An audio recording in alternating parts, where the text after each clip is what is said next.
pessoal, tudo bem? Aqui quem fala é Fernando Moraes, professor de matemática, e hoje a gente vai estar entrando no módulo novo, o módulo 4. Então vamos pegar nossas apostilas e vamos acompanhar essa aula de hoje. Bom, pessoal, então o módulo 4 ele fala sobre a matemática aplicada à geometria. E uma das principais indagações que esse módulo nos traz é se você já pensou por que existe o metro. O metro, que por sua vez é a unidade padrão da medida de comprimento. Nós também temos outras medidas padrões, né, como por exemplo o metro quadrado, que é a unidade padrão aí da medida de área ou superfície. Nós temos o metro cúbico, que é do volume, nós temos o litro, que é da capacidade, e nós temos o grama, que é da massa.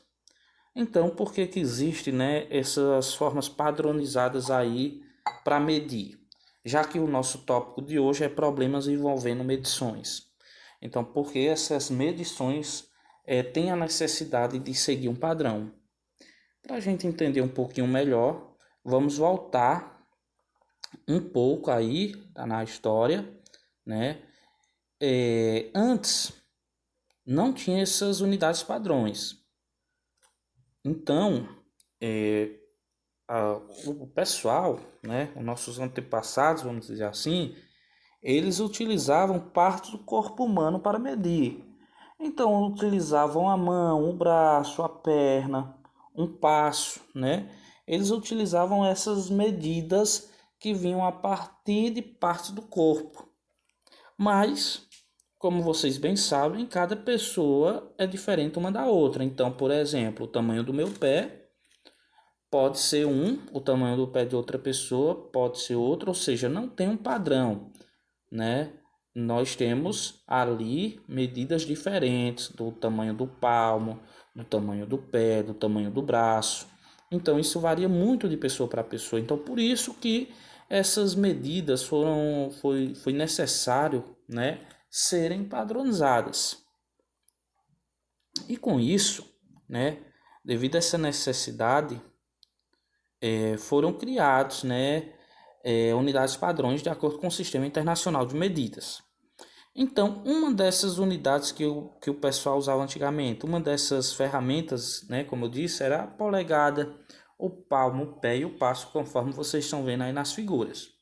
E alguma delas ainda é usada até hoje. A polegada, por exemplo, a gente encontra ali quando está falando do tamanho da nossa televisão, do tamanho da tela do nosso celular, do nosso tablet, do computador, do notebook, etc.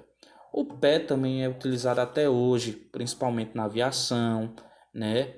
No tamanho de um barco, no tamanho de um iate, ok? O palmo, ele ainda é utilizado quando a gente não tem outro equipamento, ou vamos dizer, nós não temos um equipamento para fazer uma medição. Então a gente utiliza ali o palmo como uma ferramenta que dá, né, para ter uma noção ali do tamanho de alguma coisa. Assim como também o passo, ok? Então, essa questão da medição significa fazer uma comparação com alguma medida adotada como padrão, né? Por isso que foi, vamos dizer assim, criado essas unidades padrões que eu citei anteriormente, pela necessidade que o homem tinha de medir algo e padronizar essas medidas. Por isso o metro, por isso o metro quadrado, por isso o metro cúbico, por isso o litro, o grama e etc. Ok? Então, esse nosso primeiro tópicozinho sobre problemas envolvendo medições, ele nos remete um pouquinho à história, né, de como medir as coisas, ok? Vamos lá, vamos dar uma olhadinha. Tem aqui uma curiosidade. Aqui, lembrando que é a apostilazinha de vocês, né? Tem a seguinte curiosidade: o pé, a polegada, a milha e a jarda são unidades pertencentes ao sistema métrico decimal utilizado em países da língua inglesa. Aí temos as igualdades abaixo: o pé, a polegada, a jarda, a milha terrestre e a milha marítima. Então, em países da língua inglesa, utilizam isso aí. Mas vejam que o pé, por exemplo, eles consideram uma medida específica, já é diferente do que eu falei anteriormente, né? Ele utiliza aqui exatamente 30,48 centímetros, ok? Aí nós temos aqui o exemplo de um lápis, né? Uma pessoa medindo um lápis na régua, ver quantos centímetros tem aquele lápis. Aí na nossa atividadezinha de mostrar conhecimento, pede para você ver o tamanho aí dessa moeda, né? Então coloca ali sobre a régua e você vai verificar quantos centímetros tem essa moeda. Então vejam bem, você vai observar que ela está começando aqui no 0, passa um pouco ali do 2, mas não chega no 3. Então essa moeda tem de diâmetro um pouco mais de 2 centímetros e menos de 3. Você vai verificar exatamente qual é a medida dessa moeda. E esse rapazinho que está aqui medindo a sua massa, né? Aí nós temos aqui o que ele está vendo. Ele está vendo aqui essa medida, mais de 70 quilogramas e menos de 80. Então você vai verificar qual é a massa, quanto ele está medindo aí de massa corporal, ok? E nessa segunda questão diz o seguinte: certo medicamento apresenta em sua bula a seguinte informação. Nós temos aqui uma informação sobre o Dramin e como tomar. Aí nós temos aqui a posologia.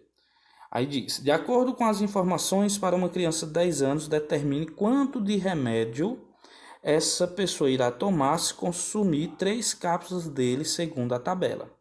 Vamos dar uma olhada numa criança de 10 anos. Então, a primeira linha, crianças de 6 a 10 anos, posologia e frequência. Uma cápsula de 50 miligramas a cada 6 a 8 horas, não excedendo 150 miligramas, ou seja, 3 cápsulas de dinitrato em 24 horas. Ok.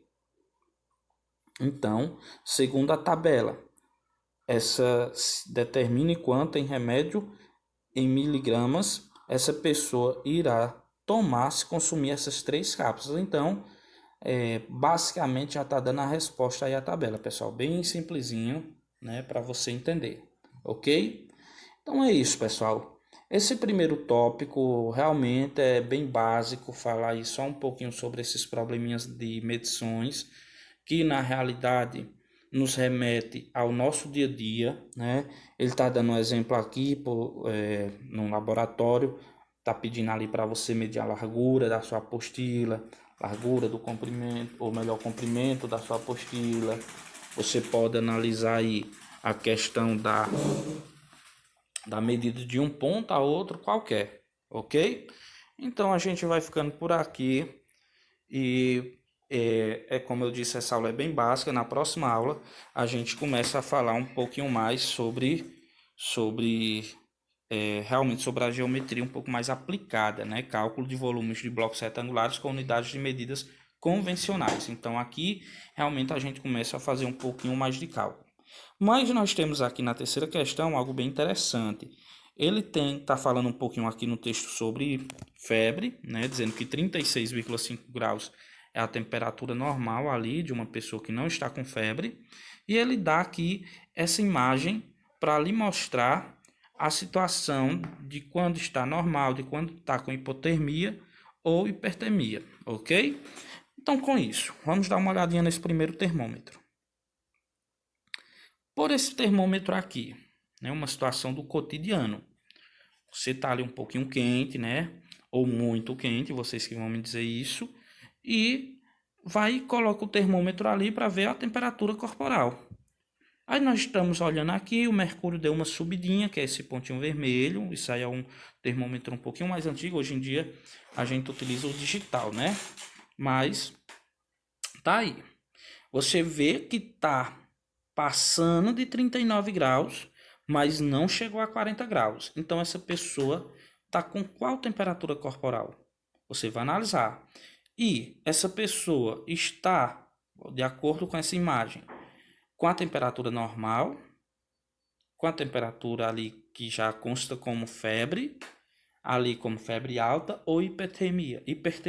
Aí você vai fazer essa análise com todos os termômetros que temos na terceira questão e responder aí as perguntinhas, beleza? Então por hoje é só, pessoal. Até a próxima.